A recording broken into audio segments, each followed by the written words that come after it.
Assalamualaikum warahmatullahi wabarakatuh. Selamat sore pemirsa. Berjumpa lagi kita dalam dialog parlementaria pada hari ini Kamis 29 April 2021 bersama saya Delima Febria. Pemirsa, beberapa waktu sebelumnya pemerintah mengeluarkan kebijakan untuk melarang mudik Lebaran pada tahun 2021 ini. Namun seperti apa sebenarnya penerapan pelarangan mudik ini di tengah pandemi COVID-19 untuk daerah Sumatera Barat? Kita akan bahas pada siang hari ini bersama dua orang narasumber yang sudah hadir di studio TVRI Sumatera Barat. Saya perkenalkan dulu, di sebelah kanan saya sudah hadir Buya Maigus Nasir sekaligus sebagai Sekretaris Komisi 5 DPRD Provinsi Sumatera Barat. Selamat sore, Assalamualaikum Buya. Waalaikumsalam warahmatullahi wabarakatuh. Ya, kita juga undang juru bicara Satgas COVID-19 Sumatera Barat yakni Bapak Jasman Rizal. Selamat sore, Assalamualaikum Pak Jasman. Selamat sore, Waalaikumsalam warahmatullahi wabarakatuh. Ya, pemirsa, kami tidak hanya bertiga saja berdialog pada siang hari ini, namun kami juga ajak Anda pemirsa yang ingin bertanya mengenai seputar penerapan pelarangan mudik di Lebaran tahun 2021 tahun ini. Anda dapat menghubungi kita di 0751463133 atau di 081268176296. Terlebih dahulu saya mau ke Pak Jasman dulu nih, selaku Jubir Satgas COVID-19. Pak Jasman, situasi terkini, kondisi terkini kasus COVID-19 kita di Sumatera Barat, seperti apa Pak Jasman? Ya, terima kasih Delima ya. Memang kita akui dalam beberapa minggu ini kasus COVID kita meningkat ya. Malah selalu di atas 200. Okay. Dan positivity rate kita dari 8 sampai 21 kemarin sempat, walaupun 21 itu sampel sedikit tapi itu menggambarkan ya. Artinya apa? Kita selama ini mungkin udah lalai ya dengan protokol COVID. Nah, kadang-kadang malah seperti kita diskusi tadi bilang Buya karena lupa bahwa sekarang COVID, sekarang kan tidak ada lagi COVID di sini gitu. Nah, kondisi hari ini saya ingin sampaikan, hari ini saja kita ada sekitar 280 lebih yang positif. Hari ini saja. Artinya ada sekitar 11 lebih ya positivity rate kita. Namun demikian, saya juga ingin jelaskan juga kepada kita bahwa kondisi ini bisa jadi karena waktu kemarin kita ketahuan udah banyak yang positif, langsung Bupati Wali Kota, Satgas Kabupaten Kota melakukan tracking dan tracing secara masif. Akibatnya ibarat orang yang menangkap semua. Akhirnya tertangkap banyak hari ini. Dan beberapa hari ke depan saya rasa akan banyak kalau memang dilakukan lagi tracking dan tracing PCR test, saya yakin banyak lagi. Nah, tapi sebetulnya ini bagus. Kenapa bagus? Semakin banyak yang kita ketahui orang yang positif, semakin banyak kita karantinakan, kita isolasi, artinya mereka tidak akan berpotensi lagi menyebarkan pada yang lain. Nah, dulu dari awal-awal kita kena COVID kan seperti itu juga. Iya, itu yang kita lakukan ya Pak Jasman. Jasman. Jadi cepat gitu ya tracking dan tracing. Artinya, tunggu, saya potong dulu Pak Jasman, apakah kemarin sempat kasus kita melandai itu tracing dan tracking kita tidak masif kita lakukan? Benar. Oke. Saat itu memang kita akui kadang-kadang itu yang masuk sampel kita itu dari Sumatera Barat 300, 400. Kan kita menampung dari kabupaten kota. Akhirnya sekarang meledak udah ribuan lagi, tambah 3.000, 4.000 sekarang. Nah, ini yang perlu kita cermati lagi. Kemudian juga saya ingin menjelaskan juga Buya ya. Karena katanya tadi ada beberapa media mengatakan Sumatera Barat itu ada 3 zona merah ya.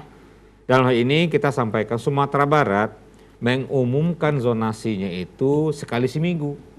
Setiap hari Minggu kita umumkan. Ya, kenapa demikian? Kita secara tidak bisa menghitung kondisi itu hari per hari karena ada 15 indikator yang harus kita nilai. Dari 15 indikator itu barulah kita kalkulasikan dan itu bisa hanya sekali seminggu. Jadi aneh rasanya kalau ada yang mengatakan ada per hari itu ada dihitung, nggak bisa karena 15 indikatornya ada. Misalnya begini, 15 indikator. Pada saat sesuatu daerah misalnya banyak dia positif, belum tentu dia itu merah. Bisa jadi karena kesembuhannya tinggi ya akhirnya bagus juga gitu. Atau juga trackingnya bagus atau surveillance-nya bagus juga. Jadi banyak indikator. Nah, kembali saya ingatkan lagi sampaikan kepada masyarakat. Hari ini sampai sekarang kita umumkan ya dari hari Minggu kemarin sampai Sabtu besok. itu zonasi kita tidak ada daerah Sumatera Barat yang merah. Oke. Nah, nggak ada. Yang ada adalah ada 16 daerah yang oranye dan 3 yang kuning. Oke. Dan kalau melihat tren sekarang yang saya lihat itu sebetulnya kita agak optimis. Minggu besok mungkin udah ada lagi banyak yang kuning gitu. Iya. Karena ternyata beberapa daerah beberapa klaster yang kemarin itu mengatakan dia banyak positif. Nah, 2 hari 3 hari mereka udah negatif lagi semua. Iya. Karena mungkin karena imun tubuhnya tinggi atau segala macam.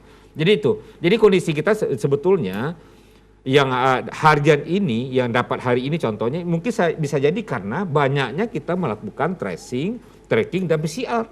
Akhirnya banyak ditangkap gitu loh. Nah, semakin banyak ditangkap semakin bagus. Benar. Nah, itu sebetulnya. Itu sementara dulu, Delima. Oke, baik. Jadi kesimpulannya Sumatera Barat itu 16 kabupaten kota itu oranye ya, Ya. Pak Jasmania, 3 yang kuning. Ya. Jadi kita sudah tidak ada yang merah. Nggak Kalau ada. sebelumnya beberapa waktu sebelumnya itu kabupaten 50 kota sempat Ya. merah, Cuma itu 2 sekarang minggu. sudah oranye, cuma 2 minggu. Cuma 2 minggu, Iya. ya. Saya mau ke Buya dulu nih. Buya, ini kan pelarangan mudik di tengah pandemi ini tentunya sudah dipikirkan matang-matang oleh pemerintah. Bagaimana memang kita pengendalian COVID ini tidak bisa semerta-merta seperti yang dibilang Pak Jasman tadi, abai akan protokol COVID seperti itu. Pemerintah sudah mengeluarkan aturan bahwa pelarangan mudik itu sebenarnya kemarin dari tanggal 22 April sampai 24 Mei itu sudah diadendum. Ini tanggapan Buya seperti apa Buya dengan adanya pelarangan mudik ini? Ya, baik ya. Yang pertama kita tentu memang sangat memaklumi, Ya. sangat menghargai Ya. apa yang dilakukan oleh pemerintahan pusat Ya. terkait dengan pelarangan mudik. Karena ada 2 hal yang kita lihat. Yang pertama internal, yang kedua eksternal. Secara internal, negara kita masih cukup memprihatinkan. Walaupun pada tingkat daerah-daerah tertentu, termasuk kita Sumatera Barat, sebetulnya kita seperti yang diterangkan oleh Pak Jasman, itu tidak terlalu mengkhawatirkan. Nah, karena memang kondisinya hari ini, itu 16 kabupaten kota itu orange, kemudian 3 kuning, dan orange ini akan bisa berubah menjadi Jadi kuning, kuning. iya. Tetapi secara nasional memang kondisi yang terjadi itu masih cukup memprihatinkan. Itu satu. Yang kedua, secara eksternal di luar negeri kan memang ada ancaman. Ya. Seperti yang terjadi di India itu. Dan itu kita melihat betul secara kasat mata melalui media elektronik, di mana korban akibat kerumunan dari kegiatan aktivitas masyarakat India di Sungai Gangga itu telah melahirkan korban yang begitu banyak. Dan ini akan beresiko terhadap negara-negara lain termasuk Indonesia. Dalam hal ini tentu secara hukum, secara kepemerintahan, tentu pemerintah harus melakukan tindakan, melakukan antisipasi, melakukan upaya supaya tidak mendatangkan resiko yang lebih besar lagi. Nah, namun demikian tentu kita juga berharap ada kearifan dan kebijakan sehingga persoalan ini tidak menimbulkan sesuatu yang berdampak terlalu besar kepada masyarakat dari segi ekonomi, dari segi sosial dan segala macam itu. Itu yang pertama. Yang kedua, kalau kita lihat secara konteks masyarakat Sumatera Barat, kita sebetulnya orang Minang itu sudah diajar, kita sudah dididik oleh leluhur kita dengan kultur orang Minang. Orang Minang itu dia selalu arif dan bijak. Istilahnya tahu jeduri ke mancucua, rantiang ke maimpo, batu ke manaruang. Artinya dia sangat arif melihat sesuatu, mana sesuatu itu yang akan menimbulkan kerugian, menimbulkan resiko, menimbulkan dampak. Maka ada pituah lain orang Minang itu. Apa pituah orang Minang itu? Maminteh sebelum nanyi. Jangan terjadi dulu baru kita ributkan, kita persoalkan, kita carikan solusinya. Tetapi sebelum terjadi itu sudah dilakukan upaya antisipasinya. Makanya kepada masyarakat kita di perantauan, karena memang sebetulnya Lebaran itu kan memang sesuatu yang dirindukan, sesuatu yang dinantikan. karena orang Minang ini kan lebih banyak di rantau sebetulnya, di rantau, dan mereka momen-momen Lebaran itulah yang ditunggu-tunggunya untuk pulang. Yang kedua, orang di kampung juga menanti, tidak menanti hanya keluarga datang, tapi menanti juga uangnya. Karena pembangunan kita di Sumatera Barat ya Pak Jasman, itu tidak lepas dari peranan para perantau. Ya, karena kalau kita tarik lagi, ini udah kali kedua ya, Bu Yaya. Ya justru itu kerinduan-kerinduan ya. itu. Cuma ada pituah orang Minang. Apa pituah orang Minang? Jangan dek mencari panjai hilang kapak. Untuk mengejar sesuatu yang kita harapkan akan membahagiakan, menyenangkan, tapi akan bisa menimbulkan risiko yang lebih besar. Ini yang harus diwaspadai. Jadi orang Minang saya lihat, dan kita memang sudah diajar dari kecil di lingkungan kita orang Minang, maka ini akan bisa disikapi secara arif, secara bijak, sehingga kebijakan pemerintah dalam rangka mengantisipasi ini mudah-mudahan juga bisa sejalan dengan semangat orang Minang melindungi, menyelamatkan dengan kearifan tadi. Tahu dia ada ancaman, maka orang Minang akan berusaha untuk menghindari ancaman itu. Namun kerinduan-kerinduan untuk berkumpul, sekarang kan juga kita sudah bisa memanfaatkan teknologi. Teknologi. Kalau bantuan kampung sekarang ini sudah bisa melalui melalui teknologi, ini bukan Zoom, dengan sistem barcode. Oh, barcode. Ya, jadi sekarang masjid-masjid itu sudah pakai barcode. Jadi kalau orang di rantau cukup dikirim barcode-nya, dan nanti tapi mau menyumbang kepada kampung, mau menyumbang kepada jadi masjid. banyak cara sebenarnya ya. Begitu juga dengan kumpul. Ya. Kumpul sekarang ini dengan adanya, ini kan juga bagian dari hikmah sebetulnya. Ketika pandemi ini berkembang, lahirlah teknologi. Melalui teknologi orang terkadang semakin dekat, bukan semakin jauh. Walaupun berkumpulnya melalui Zoom, melalui HP dan segala macam. Tapi insya Allah rasanya juga nggak jauh. Karena saya merasakan Lebaran kemarin Pak Jasman, itu keluarga saya, ipar saya itu ada yang di Surabaya, ada yang di Jakarta, ada yang di Medan. Tetap bisa silaturahmi. Tapi silaturahminya juga bisa. Salam-salaman. Cuma bersalam. Iya. Tadi seperti Mbak bilang ada barcode. Ada barcode, itu ya, bisa Bu, ya? menyumbang dan segala macam. Pak Jasman, tentunya kasus COVID yang meningkat saat ini, mungkin masyarakat banyak yang sudah abai akan protokol kesehatan. Sejauh ini evaluasi kita terhadap Perda nomor 6 ini seperti apa sih Pak Jasman? Karena kan Sumatera Barat itu sempat diapresiasi mempunyai Perda AKB. Ini seperti apa Pak? Perda kita itu namanya juga kita kemarin itu kan, ini perda super cepat nih Bu ya, Ustadz ya.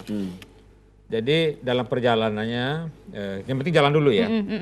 Namun dalam perjalanan tentu ada berbagai hal yang perlu kita evaluasi.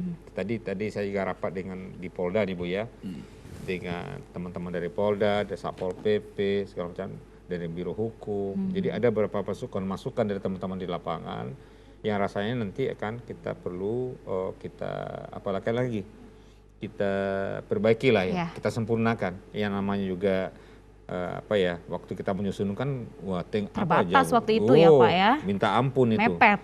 Mepet. Tapi karena itu kebutuhan kita. Nah insya Allah nanti kita akan coba perbaiki ini, karena nanti tergantung DPRD lagi bagaimana karena Perda itu untuk perubahan kan juga melalui nanti Pak Dewan gitu ya. Nah kita berharap dalam pelaksanaan tadi kita betul-betul evaluasi habis tadi semuanya. Dan banyak ternyata yang harus kita sempurnakan lagi gitu. Dan itu sebetulnya yang sekarang udah bagus ya. Tetapi ada beberapa hal ya yang menjadi catatan-catatan kita. Ya, mungkin enggak etis saya sampaikan. Itu kan nanti biarlah tim nanti menyampaikan nanti. Tetapi tidak krusial, tetapi sangat penting. Gitulah. Dia tidak krusial tapi menentukan gitu. Gitu. Jadi itu tuh mungkin nanti dalam berbagai hal tadi masukan termasuk dari Kepolda, termasuk dari Satpol PP, termasuk juga kita dari Kominfo membuat aplikasinya, ada hal-hal yang harus ditambah. Nah tergantung kalau permintaannya dari user ingin ini kita Kominfo siap gitu. Tapi menurut Pak Jasman sendiri Perda AKB ini yang nomor 6 tahun 2020 ini sudah berjalan sebagaimana mestinya nggak Pak di masyarakat kita? Nah itu dia. Kita dari pemerintah kan sebetulnya ada semangat dulu. Semangat Perda itu adalah bukan semangat menghukum ya, Bu ya. Tetapi adalah semangat bagaimana memberikan efek jera kepada masyarakat. seharusnya kita kan tidak ingin juga memberikan hukuman. Namun begitu, munculnya perda ini dulu kan karena banyak kita PSBB segala macam. Tapi karena tidak ada denda hukuman, akhirnya dilanggar semua.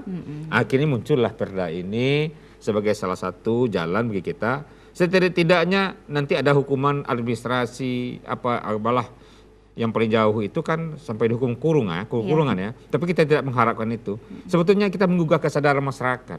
Nah, perda itu hanya sebagai alat ya. Yang terpenting itu sebetulnya adalah masyarakat kita sendiri.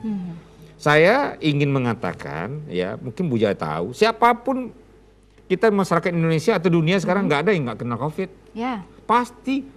Kalau kata sosialisasi apa lagi? Mereka udah tahu. Cuma mungkin karena mereka tidak sabar, sudah terlalu lama, sudah jenuh. Akhirnya ya langgar-langgar dikit lah. Kebiasaan manusia kan seperti ini. Mungkin Buya lebih tahu bagaimana kebiasaan kita manusia itu. Malah semakin larang semakin menjadi dia. Nah, jadi kesadaran itu. Kenapa Jepang sampai sekarang bagus? Karena disiplin masyarakatnya kuat, bagus. Kenapa daerah-daerah yang cepat itu seperti Singapura cepat? Karena masyarakatnya disiplin. Nah, kita jujur saja, kalau kita lihat Begalang Gamatora banyak sekarang, kita contoh kita di Padang ini lah ya. Ya nggak perlu kita lah, di mana-mana sangat jarang orang pakai masker, sepertinya susah gitu. Nah, yang ini sekarang yang perlu dicatatan itu mungkin Buya, justru sekarang yang banyak terkonfirmasi positif itu adalah perkampungan. Ini bahayanya. Sampai ke Nagari ya Pak Jasman? Malah itu yang paling banyak sekarang. Contoh di 50 kota, Darmasraya sekarang, Solok Selatan, di daerah pinggiran. Ternyata banyak masyarakat kita yang tahu ini nggak boleh mudik, mereka curi start mudik. Iya, itu dia. Nah, mesti mudik artinya mereka harusnya dulu sesuai aturan ya, sesuai aturan perda kita, siapapun masyarakat kita yang pulang dari mana-mana ya, sebelum dia masuk ke kampungnya, dia harus dulu tes dua hal. Pertama, dia mau isolasi mandiri 14 hari di tempat karantina atau dia tes swab. Nah, kalau tes swab itu bisa sehari selesai. Baru dia bisa berinteraksi. Sekarang nggak ada. Itu nggak berjalan sekarang Pak Jasman. Nah, itu yang nggak jalan. Jadi kita minta ini, makanya saya tadi menyampaikan beberapa media, kalau bisa ini karena kondisi kita sekarang itu meningkat, kita mengimbau kepada Satgas Kabupaten Kota untuk mengaktifkan lagi protokol COVID kita secara benar. Artinya apa? Setiap masyarakat yang datang dari luar, misalnya dari Pulau Jawa, dari Kepri, dari luar provinsi, nah suruh mereka dulu sebelum berinteraksi harus dulu tes PCR atau dia 14 isolasi hari. Mandiri. Isolasi mandiri 14 hari. Baik. Nah, dan juga kita minta kepada Satgas Kabupaten Kota supaya mendirikan lagi, menghidupkan lagi tempat-tempat karantina. Nah, karantina itu penting. Nah, jadi itu. Kalau seperti di Solok Selatan kan ada Negeri Tage ya. Ya kebetulan saya memulainya dulu gitu ya. Sekarang masih ada tempatnya itu. Jadi setiap orang yang mau ke sana, termasuk juga di daerah Palupua, di dekat Pagadi juga bagus. Ada juga isolasi nagarinya ada di sana.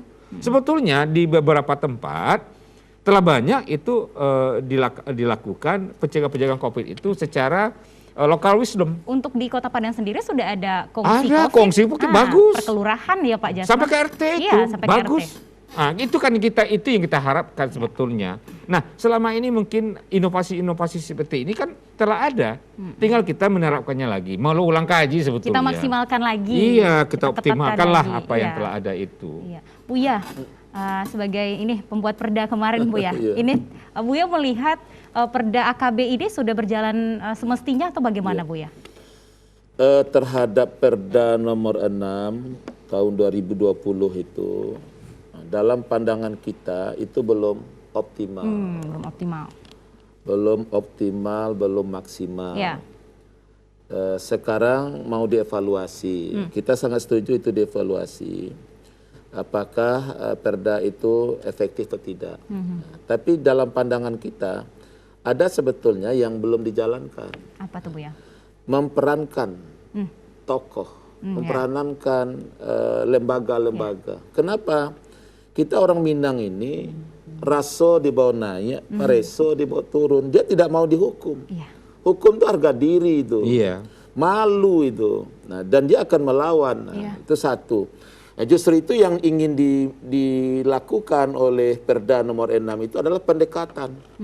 Bagaimana pendekatan sosial, pendekatan kekerabatan, pendekatan lingkungan. Nah, apa alatnya? Alatnya adalah dengan memberdayakan tokoh-tokoh tadi. Bagaimana kaum ibu-ibu melalui bundo kanduangnya, melalui majelis taklimnya, atau melalui organisasi keperempuannya. Karena apa? Karena kita lihat hari ini, jujur, lebih dari separuh masyarakat kita tidak yakin dengan COVID. Pencerahan ini yang perlu diberikan. Bagaimana menjelaskan kepada masyarakat. Tapi pertanyaannya siapa yang menjelaskan? Ada orang Minang punya pituah lagi, picayo lai bana. Tidak. Kalau orang tertentu yang menyampaikan, dia nggak yakin. Dia. Tentu iya. Karena dia orang pemerintahan. Pak Jasman nih ngomong banget.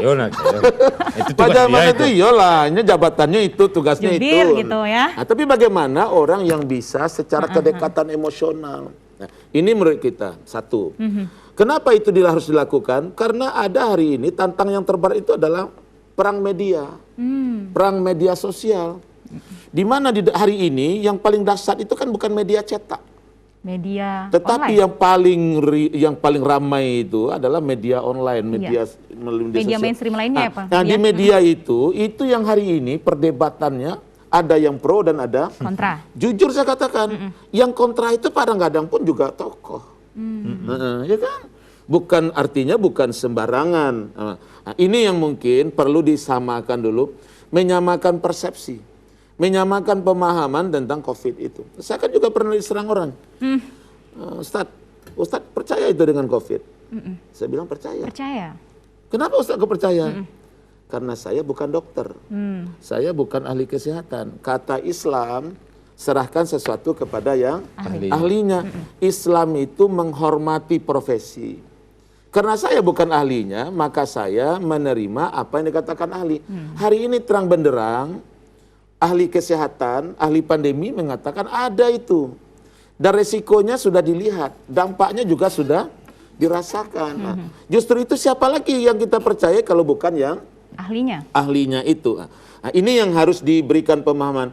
Makanya Majelis Ulama mengeluarkan fatwa. Apa dasarnya Majelis Ulama mengeluarkan fatwa? Berdasarkan penyampaian yang ahlinya. Benar. Ketika ahli kesehatan menyatakan, ketika ahli pandemi menyampaikan, berdasarkan itu baru keluar yang namanya fatwa, yang namanya tausiah dari Majelis Ulama itu sendiri.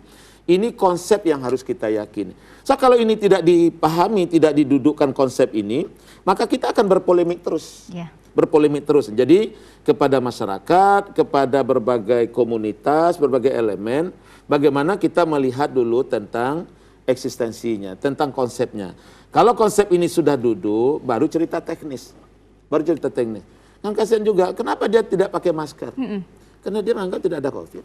Nah, seperti itu. Nah, sepanjang ini masih menjadi dalam pemikiran orang, maka apapun yang kita lakukan itu tidak akan efektif. Nah, justru itu amanat dari Perda nomor 6 tahun 2020 itu bagaimana melibatkan, bagaimana keikutsertaan tokoh-tokoh. Tetapi tentu mohon maaf kita kalau masyarakat kan tidak punya dana Pak Jasman. Dia tidak punya sarana, dia tidak punya fasilitas. Nah, mungkin di sini bagaimana pemerintah menjembatani, memfasilitasi pemerintah yang punya kegiatan tapi yang ngomongnya tokohnya, yang ngomongnya orang yang punya kedekatan emosional. Bagaimana meyakinkan? Hari ini bulan Ramadan, alhamdulillah kita sudah kembali bisa sholat tarawih berjamaah, qiyam Ramadan sudah bisa jalan, pesantren. Bagaimana para dai, para mubaligh, para ulama menyuarakan apa yang kita rasakan hari ini agar tidak terhenti lagi. Justru itu kita himbau pada masyarakat melalui pengurus masjid dan segala macam agar kegiatan itu dengan mematuhi protokol inilah kesehatan. Momennya ya. Ini momen itu salah satu. Jadi menyamakan itu yang paling penting saya lihat. baru nanti kita masuk kepada sanksi. Nah, tadi saya juga hadir di dalam rapat di paripurna DPRD, bagaimana presentasi yang disampaikan oleh Bapak Kapolda, dari evaluasi yang disampaikan oleh Pak Jasman itu ada poin, kita pada dasarnya setuju. Tetapi sebelum itu dilakukan, kita juga lihat ada hal-hal yang dari perda itu sebetulnya yang belum maksimal kita jalankan. Baik, baik. Tentunya akan kita evaluasi terus jalannya perda ini, ya Buya ya. Baik, Buya, Pak Jasman, kita tahan dulu, pemirsa. Kami masih mengundang Anda untuk berpartisipasi bersama kami di sini di Dialog Parlementaria. Pembahasan kita pada siang hari ini membahas mengenai larangan mudik di tengah pandemi. Anda dapat menghubungi kami di 0751463133 atau di 081268176296. Kami akan kembali sesaat lagi, tapi kita saksikan dulu jeda yang mau lewat berikut ini. Adaptasi kebiasaan baru, ingat selalu pesan ibu. Cuci tangan pakai sabun dengan air mengalir atau gunakan cairan pencuci tangan. Hindari menggosok mata, menyentuh mulut dan hidung. Jika batuk atau bersin, tutup mulut dan hidung dengan tisu dan pakailah masker. Hindari kerumunan atau kegiatan yang melibatkan banyak orang. Jaga jarak 1 meter atau lebih dengan orang lain. Jika Anda punya gejala COVID-19, segera periksakan ke rumah sakit. Tapi ingat, tetap tenang dan jangan panik hadapi COVID-19. Jagalah kesehatan dengan makan makanan yang bergizi, istirahat yang cukup, berolahraga yang teratur, dan minum vitamin. Ayo bersatu kita melawan COVID-19.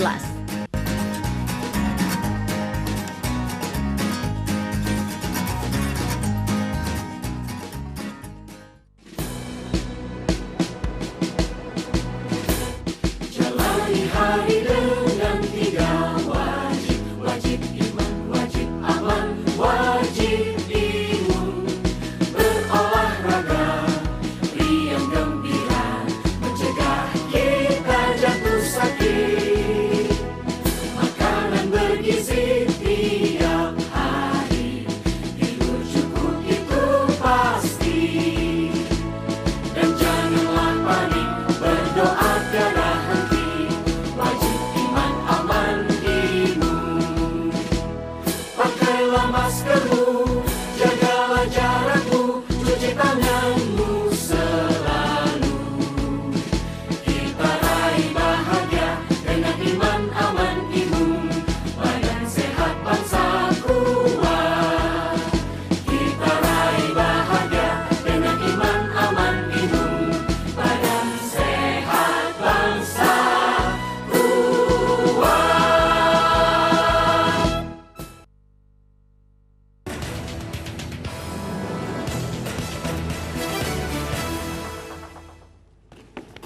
Terima kasih masih bersama kami pemirsa dalam Dialog Parlementaria. Kita membahas mengenai larangan mudik di tengah pandemi COVID-19. Karena memang sampai saat ini larangan mudik ini masih menjadi pro dan kontra di tengah masyarakat. Ada masyarakat yang menerima adanya aturan dari pemerintah ini terkait larangan mudik. Ada masyarakat yang memang kontra terhadap aturan dan juga kebijakan dari pemerintah ini. Buya, tadi sebelum jeda kita sempat membahas larangan mudik ini sebenarnya memberikan dampak yang besar bagi masyarakat. Kita tahu, kita harapkan momen-momen Lebaran ini bisa menjadi masukan bagi perekonomian kita di daerah, apalagi perantau kita pada pulang ya Bu ya. Ini seharusnya apa yang menjadi concern kita, bagaimana perekonomian bisa tetap berjalan meskipun ada larangan mudik ini Bu ya?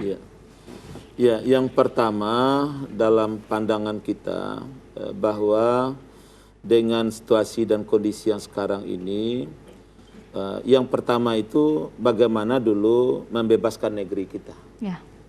Kita bisa merasakan sepanjang negeri kita diklaim dengan zona merah, dengan zona oranye, maka regulasinya membuat kita tidak bisa bergerak. Nah, ini yang pertama yang harus kita pahami. Nah, kalau ini sudah bisa kita lakukan, bisa kita laksanakan, artinya fa inna ma'al usri yusro, inna ma'al usri yusro.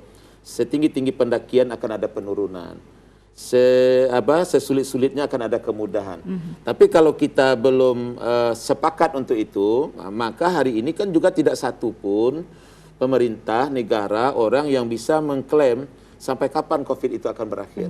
Nah, kalau ini tidak jelas, maka secara perekonomian ini menjadi sesuatu yang tidak jelas juga. akan semakin lumpuh, akan semakin parah. Dan itu yang lebih fatal itu di rantau. Di rantau. Saya kemana-mana selalu silaturahim dengan perantau. Pokoknya kalau ada kegiatan ke luar daerah, saya ke silaturahim. Sangat menyedihkan. Ada hari ini yang jual belinya di bawah 100.000, yang biasanya jutaan. Nah, kalau di bawah 100.000, jangankan untuk makan, untuk listrik aja dia nggak punya. Nah, tentu bagaimana dia juga bisa pulang. Jadi sepanjang dan selama kondisi pandemi ini masih berkembang, maka bercerita ekonomi juga kita akan sulit. Benar. Jadi jangankan untuk membawa uang dari rantau ke kampung, untuk makan, untuk bertahan di rantau pun juga sebagian sulit saat ini sudah ya. sangat sulit. Nah, begitu pula dengan yang di kampung. Hari ini kita ingin pamannya yang di kampung, kita bersilaturahim, ingin kita bergembira-gembira, jangan-jangan kita membawa bencana. Nah, kegembiraan bisa berubah. Nah, kegembiraan itu bisa berubah jadi tangisan, menjadi penyesalan dan segala macam. Karena hari ini kita kan tidak tahu, ini rahasia Allah yang luar biasa. Kita berhadapan dengan musuh yang nggak kelihatan, dengan virus, di mana virus itu posisinya nggak tahu. Makanya kenapa kita pakai masker? Karena kita tidak tahu, bisa dari kita, bisa dari orang kepada kita. Ini yang penting menurut saya ketika kita bicara apapun, bicara ekonomi, bicara pendidikan, bicara sesuatu macam, kuncinya kita harus sepakat dulu bagaimana mengantisipasi pandemi, mengantisipasi COVID ini untuk berhenti. Itu yang pertama. Yang kedua, nah, hari ini juga, ini kan momen Ramadan ini, momen Ramadan, kita melihat mana yang lebih bermanfaat. Kita pulang kampung, berapa ongkos? Benar. Ya kan? Apa sekarang yang mau kita pakai? Mau mobil sendiri, ya kan? Ditambah kalau kita dengan pesawat, kita harus rapid. Satu orang anggota keluarga berapa biaya rapid? Tambah dengan ongkos gitu. Dan sementara ada risiko yang akan terjadi. Ya. Sekarang kita kajiannya manfaat. Kita tidak pulang kampung, tapi manfaatnya bisa dinikmati oleh orang kampung. Nah, dengan apa? Dengan biaya yang akan kita bebani tadi itu. Dengan sewa mobil, atau kalau kita pakai mobil sendiri ada bahan bakar yang kita beli dan segala macam, termasuk biaya penyeberangan dan segala macam, mungkin ini kita kirim ke kampung. Sehingga kita tidak membawa risiko, saudara dan keluarga di kampungnya masih juga bisa menikmati, dan beban kita juga tidak terlalu besar. Tapi kalau kita pulang dari rantau sekarang ke kampung, biaya yang kita keluarkan sekian banyak, sementara risiko yang akan terjadi juga akan besar, maka itu yang saya bilang tadi, dia mencari penjahit hilang kapak. Kini penjahit awak cari, kapak tidak hilang. Artinya silaturahmi terjaga, silaturahmi terpelihara, orang di kampung terbantu, tapi tidak mesti kita harus uangnya kita kirim. Ini ini Adinda, kami tidak bisa pulang, tapi biaya kami pulang kami kirim ke kampung. Mudah-mudahan ini bisa dimanfaatkan. Tolong doakan kami di rantau. Mudah-mudahan kita bisa berusaha kembali dengan baik, sehingga ekonomi kita bisa kembali normal. Yang kedua, kami bukan tidak mau pulang, bukan hanya persoalan uang, tapi ada kekhawatiran. Kekhawatiran kita tidak tahu. Jangan-jangan nanti membawa virus. Membawa virus gitu. Kalau membawa uang aja nggak apa-apa. Tapi yang risiko itu kalau membawa virusnya. Jadi silaturahmi, kemudian membantu tidak terhalangi, bahkan agak sedikit ekonomis. Lalu Buya, ini memang menjadi ini juga curhatan dari pelaku usaha lainnya. Ini larangan mudik tentu berimbas pada transportasi kita, Buya. Ini operator bus pastinya tidak mendapatkan uang sepersen pun, karena memang operasional mereka terhalang ataupun berhenti gitu. Mungkin apa yang bisa kita berikan kepada mereka seperti mungkin kompensasi gitu, Bu ya, yang kita dorong dilakukan kalau oleh dalam pemerintah. Pandangan kita, pemerintah wajib memberikan subsidi. Karena itu dampak daripada pandemi. Nah, kan undang-undang darurat pandemi kan sudah ada. Nah, setiap resiko yang ditimbulkan, negara wajib untuk memberikan solusinya. Nah, salah satu tentu dampak itu terhadap transportasi. Transportasi itu tidak hanya pengusaha busnya, tapi bagaimana dengan sopirnya, dengan kenaiknya, dengan petugas-petugas lapangannya yang mereka hidup dari situ. Nah, sekarang dengan kebijakan pemerintah menghentikan dan tentu ini tidak beroperasi, tentu kita konsekuensinya negara juga harus mengamankan, harus hadir di sana Jangan dibiarkan. Kalau masyarakat kita sudah sampaikan, kan seperti tadi. Masyarakat tidak mesti pulang kampung, tapi ongkos untuk pulang berikan kepada keluarga di kampung. Kita mudah-mudahan bisa bebas dari itu. Yang kedua, bagaimana dengan pengusahanya? Nah, pengusaha ini tanggung jawab negara. Kalau dalam pandangan saya, karena ini bagian dari sistem, bagian dari sebuah sistem yang dikelola oleh pemerintah dan dia menjadi tanggung jawab dan dinaungi oleh negara di bawah kementerian, ada kementerian perhubungannya, ada kementerian sosialnya, dampak daripada kebijakan pandemi itu, maka tidak bisa dilepaskan. Kalau dibebankan kepada pengusaha, pengusaha uangnya nggak masuk, dengan apa dia berikan? Nah, jadi dalam pandangan saya, kebijakan yang dilakukan, segala konsekuensinya, negara harus hadir di sana. Berarti kita dorong pemerintah untuk memberikan stimulasi ataupun kompensasi Bu ya di Lebaran ini. Kalau nggak menganiaya gitu, menzalimi mereka gitu. Pak Jasman, beberapa waktu sebelumnya kita sempat mewawancarai gubernur, meskipun secara keseluruhan mudik itu dilarang, namun mudik lokal itu masih dibolehkan, namun tetap mengedepankan protokol kesehatan. Ini nanti seperti apa Pak penyekatan-penyekatan kita di perbatasan Pak Jasman? Jadi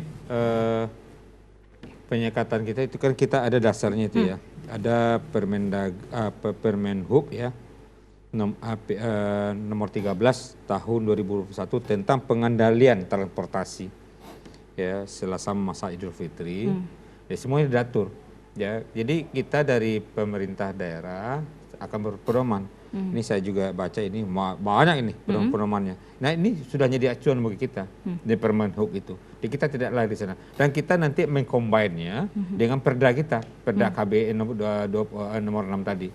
Jadi ini aturan dari pusat seperti ini. Nah masalah pengendalian arus ya ke transportasi.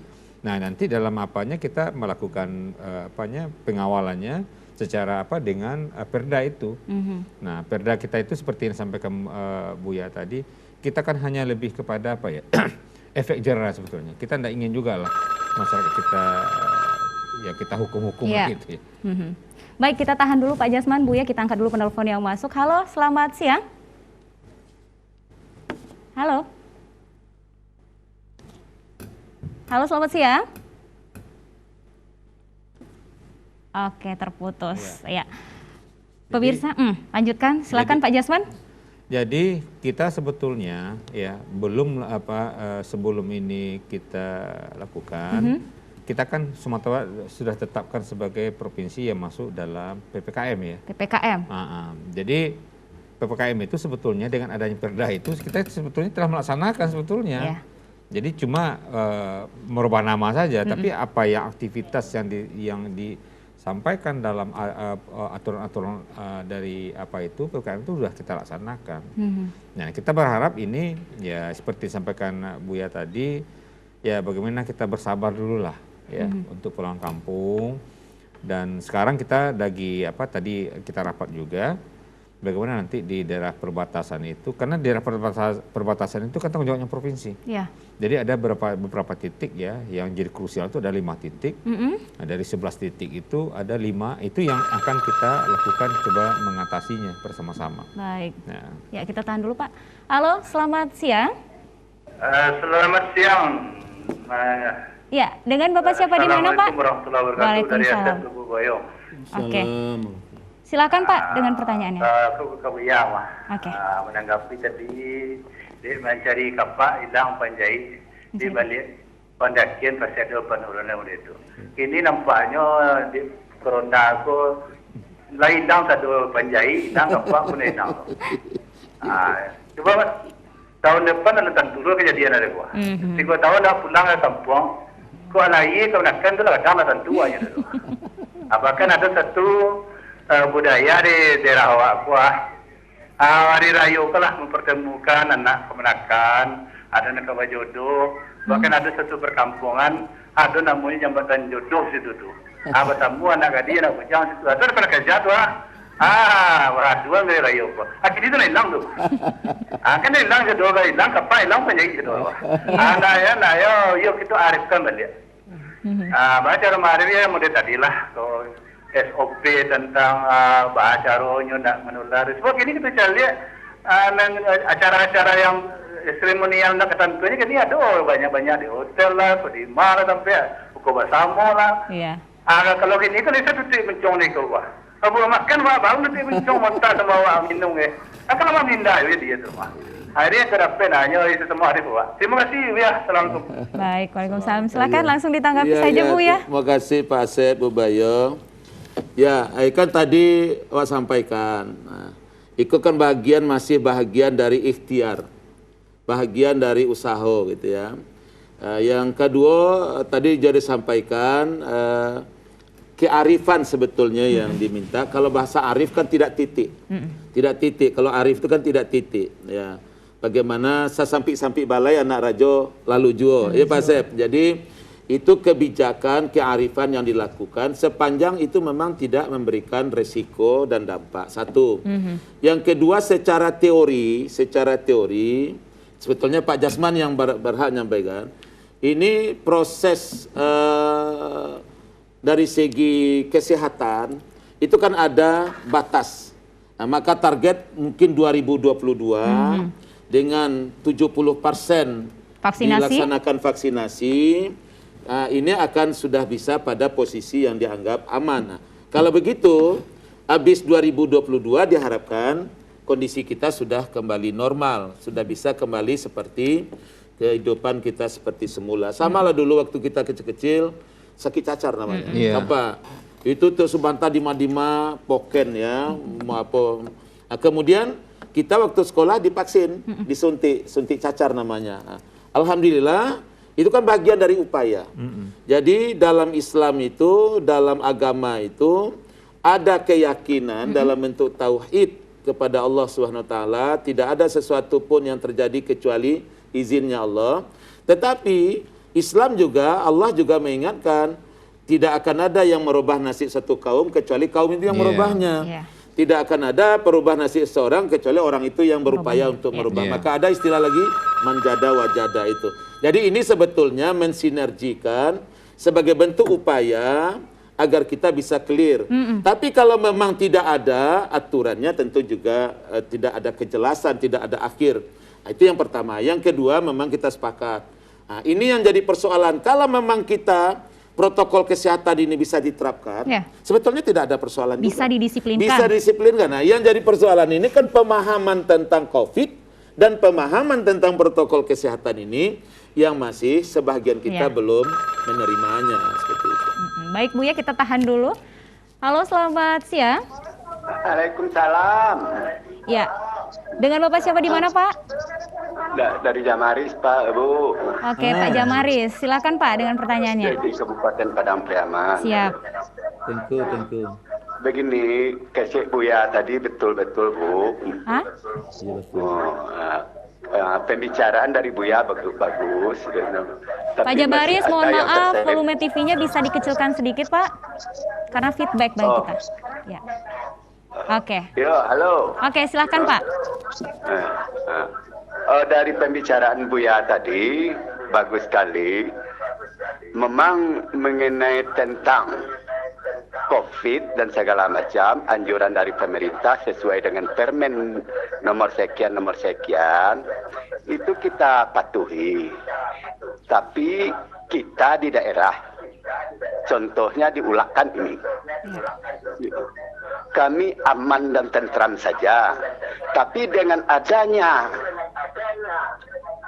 gagasan, aturan, tak boleh pulang kampung dan segala macam, tak boleh mudik, itu menghambat namanya.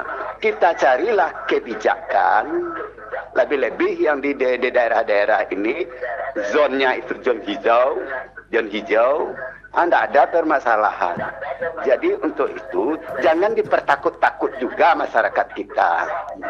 Nah, ini kalau saya pandang nih masyarakat dipertakut-takut ini. Kita laksanakan aturan dari pemerintah, kita ikuti prokes. Tapi yang kita jangan dilarang-larang itu pulang. Ada yang 15 tahun mau pulang hari ini, melihat orang tuanya dan segala macam, lebaran dan segala macam. Inilah kalau pepatah kita, kalau di dalam Islam, bersilaturahmi ini yang penting. Ini obat ini. Untuk obat COVID ini. Nah, itu yang dapat saya sampaikan sebagai masukan. Assalamualaikum warahmatullahi wabarakatuh. Waalaikumsalam. Terima kasih Pak Jamaris dari Padang Pariaman. Mungkin bisa langsung ditanggapi Bu ya? Iya. Terima kasih Pak Tengku, ya, masukannya, sarannya. Sebetulnya apa yang Tengku sampaikan prinsipnya sama kita. Sama prinsipnya. Tidak ada perbedaan, tetapi kan kita berada di dalam kerangka negara. Negara tadi saya awali ada dalam konteks dunia, ada dalam konteks kebangsaan. Kemudian kita di Sumatera Barat tadi sudah disampaikan oleh Pak Jasman, kearifan kita yang dituntut, kearifan kita yang diminta, seperti juga sama dengan apa yang disampaikan oleh Tengku tadi, oleh Pak Jamaris tadi. Nah, yang jadi persoalan kan kita tadi sudah bilang, yang jadi persoalan itu bagaimana masyarakat memahami tentang protokol kesehatan, kan di situ kuncinya. Persoalannya kan di situ. Mungkin kita bisa pulang, tidak ada persoalan sepanjang umpamanya ada namanya isolasi mandiri, terus kita swab PCR, segala macam. Karena memang kita tidak tahu gitu, bukan menakuti sebetulnya, tapi karena ketidaktahuan siapa yang sehat, siapa yang tidak sehat. Tapi hari ini kan kita memang menemukan di lapangan ada kasus-kasus yang seperti itu. Nah, kita meminta ada semacam kearifan. Nah, justru itu siapa yang bisa memberikan penjelasan, ya semacam tokoh-tokoh seperti kita, Pak Jamaris dan bapak-bapak yang lain dan segala macam itu. Nah, kalau ini sudah bisa dipahami, kenapa tidak? Hari ini sudah bisa sholat berjamaah. Kan sudah bisa sholat berjamaah. Kalau tahun dulu kan tidak bisa sholat berjamaah. Dulu nggak bisa ya Pak? Sekarang pesantren juga sudah bisa. Tinggal lagi bagaimana kita masyarakat bisa juga menjalankan apa yang menjadi pemahaman secara ilmiah menurut ilmu kesehatan. Jadi kita bukan menakut-nakuti ya Pak, tapi mengantisipasi. Ini kan upaya sekedar mengantisipasi supaya secara ilmu kesehatan, ilmu pandemi ini tidak menimbulkan penularan kepada Jadi yang mungkin lain. saya tambahkan Boleh, dikit Pak Jasman, silakan. Jadi kita dari pemerintah ya tidak ada istilah menakut-nakuti masyarakat, tidak.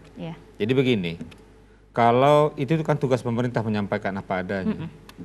Kalau tidak sampaikan terjadi apa-apa, itu kan pemerintah tidak pernah ingatkan kami, salah lagi. Nah, sama kayak kita kemarin itu ada kejadian-kejadian gempa ya. Pada saat kita sampaikan banyak yang tidak percaya. Nah, pada saat kita tidak kita sampaikan, hakim protes. Lah jadi pemerintah tahu, aku nak tahu kami. Nah, jadi begini, tugas kita dari pemerintah itu tidak ada maksud pemerintah itu satupun untuk mencelakakan rakyat, tidak ada. Nah, itu adalah tindakan antisipatif ya. Jadi kalau nanti kita menyampaikan ini segala macamnya, itu adalah tugas saja, karena tanggung jawab kepada masyarakat. Dan kalau masalah COVID ini kan telah berlanggang waktu orang banyak.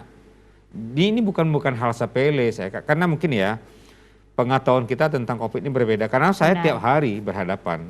Kemudian saya sudah masuk labnya, saya sudah melihat orang sakitnya. Bahkan saya telah masuk ruang isolasi yang melihatnya. Membana. Jadi sengaja hal-hal seperti itu mungkin kita tidak sampai kepada masyarakat. Ya kita sampaikan masyarakat jago-jago salah prokes lah. Tapi yang sebenarnya kejadian bagaimana sakit, bagaimana perasaan orang yang kena, apalagi komorbidnya ada, itu kan sama-sama tahu lah kita ya. Kita tidak ingin, kalau itu kita sampaikan bisa jadi itu menakut-nakuti masyarakat. Kita tidak. Kita ingin mengatakan tolong protokol kita, mari sama-sama menjaga kita. Baik, kita tahan dulu Pak Jasman. Halo, selamat siang. Baik, terputus. Ya. Ada lagi yang mau disampaikan Pak Jasman? Jadi seperti yang sampai saya tadi, mungkin ini terima dulu. Oke. Halo, selamat siang. Halo, selamat siang Mbak Delima. Iya, dengan siapa di mana Bapak? Dari Arya di Solok Selatan, Bu Delima. Arya, Solok Selatan. Silakan Pak Arya. Iya, saya mau bertanya kepada Pak Jasman Rizal. Baik. Pak Jasman terkait dengan larangan mudik. Kalau kita lihat sekarang kan saat ini 16 kabupaten kota sedang berada di zona oranye tapi cenderung menuju ke zona merah. Kalau seandainya memang ini diberlakukan tidak ada penyekatan untuk larangan mudik ke daerah, bukankah sama saja membiarkan orang dari provinsi lain masuk ke wilayah Sumatera Barat untuk melakukan penyebaran COVID-19? Karena pada dasarnya kalau memang zona oranye menuju merah itu berarti kan kasus tinggi. Dan tidak ada penyekatan, tentu orang di Sumatera Barat akan bisa berpindah dari Kota Padang ke Bukit Tinggi, Kota Padang ke Sulawesi Selatan, begitupun dengan sebaliknya. Berarti kan sama saja, Pak, tidak ada perbedaan.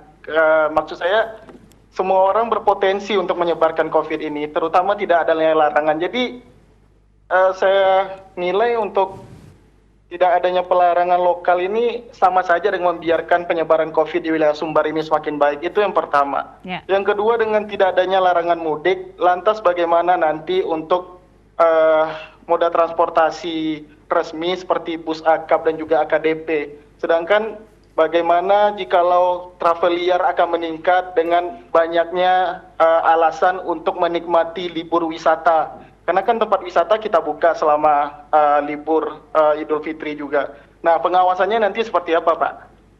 Dan juga dengan tidak jelasnya untuk larangan mudik ini, dan juga saya pikir untuk menghentikan wabah ini nggak jelas, akhirnya banyak orang yang berspekulasi bahwa untuk peningkatan kasus COVID saat ini hanya untuk mensukseskan larangan mudik ini saja. Nah, tanggapan Bapak saya minta seperti apa nih, Pak? Terima kasih. Baik, terima kasih Pak Arya dari Solo Selatan atas atensinya. Silakan langsung ditanggapi saja Pak Jasman. Ini warga saya ya. Oke. Ya. Jadi begini, ya larangan mudik itu jelas. Ada Permenhub nomor 13 tahun 2021. Oke. Pak Jasman singkat saja Pak, karena kita dibatasi durasi. Ya. Jadi kita sebetulnya larangan kita melakukan namanya intra ya. Karena kita lasabaun. Ya. Artinya kalau ibaratnya kita ini ibarat sarumah, artinya kita ini enggak apalagi udah kalau memang kita tertular lah kita saat itu gitu kan. Karena kita yang kita khawatir itu jadi rata-rata yang membawa virus itu dan memang dari luar. Rata-rata, makanya ada istilahnya kata penyekatan. Jadi sekali lagi kita menyampaikan semuanya itu pemerintah tidak ada bermaksud jelek dalam hal ini. Semuanya itu aturan demi kita semua. Memang banyak beragam pendapat ya bersama-sama kita ya macam-macam lah masalah ini. Tetapi tetap kita mengedepankan pertama itu dalam masalah kesehatan. Ekonomi jalan, silaturahim jalan, tetapi yang utama itu adalah kesehatan. Itu mungkin prioritas kita. Jadi saya ingin menyampaikan satu hal kepada yang bertanya tadi, lupa saya nama. Arya. Pak Arya, adik ya, adik Arya, bahwa untuk aturan regulasi tentang mudik ini jelas, tegas, ya, memang tidak boleh, kecuali misalnya mobil sembako, kemudian ada masalah akap segala macam, kan tidak bisa lebih lewat lagi. Ya, jadi kalau untuk traveler seperti apa nanti pengawasan kita? Malah itu kan banyak nanti perbatasan banyak, tidak mungkin itu. Dan itu kita sekarang kan menjelang Lebaran ini kan banyak, semua aktivitas kita kan transportasi kan ada. Nanti dijaga oleh Dinas Perhubungan, Lantas segala macamnya. Nah, yang penting adalah bagaimana kita sama-sama berniat lah ya, bagaimana pandemi ini cepat selesai. Nah, salah satu caranya itu ya kita ikutilah anjuran-anjuran pemerintah. Ya, itu aja mungkin. Baik, Buya, sedikit saja Buya, apa mungkin himbauan kita kepada masyarakat bagaimana memang memahami akan adanya larangan mudik ini, memang silaturahmi tidak akan terputus meskipun adanya larangan mudik ini? Ya, yang pertama kita mengajak agar kita memiliki pemahaman yang sama melihat persoalan yang sudah lebih 1 tahun ini. Kalau kita masih berpolemik, kalau misal kita masih berargumentasi, kita khawatir ini tidak akan pernah ada penyelesaian. Maka penderitaan akan berlarut-larut. Mungkin pada daerah tertentu tidak dirasakan, tetapi secara global, secara umum ini kan sudah sangat terang benderang resiko dari itu satu. Yang kedua, silaturahmi tidak terputus karena hari ini bermacam cara itu bisa dilakukan. Namun bukan berarti kita tidak akan mungkin bisa. Dengan sebuah keyakinan kepada Allah sebagai orang yang beragama, tidak akan ada selamanya dalam kesulitan, tapi Allah sudah jamin seberat-berat apapun kesulitan akan ada kemudahan. Nah, mudah-mudahan kesepakatan kita bersama, kerjasama kita bersama dan dukungan kita bersama. Mudah-mudahan ini pula oleh Allah yang dinanti, sehingga kita akan segera keluar dari kesulitan pandemi COVID-19 ini. Baik, semoga pandemi segera berakhir ya Bu ya. Baik, terima kasih Bu ya, terima kasih Pak Jasman untuk dialog kita pada siang hari ini, dan pemirsa demikian dialog kita dalam Parlementaria. Semoga apa yang sudah kita diskusikan bisa bermanfaat untuk kita semua. Terima kasih, saya Delima Febria mewakili kerabat kerja yang bertugas mengucapkan terima kasih atas kebersamaan Anda. Selamat sore dan sampai jumpa.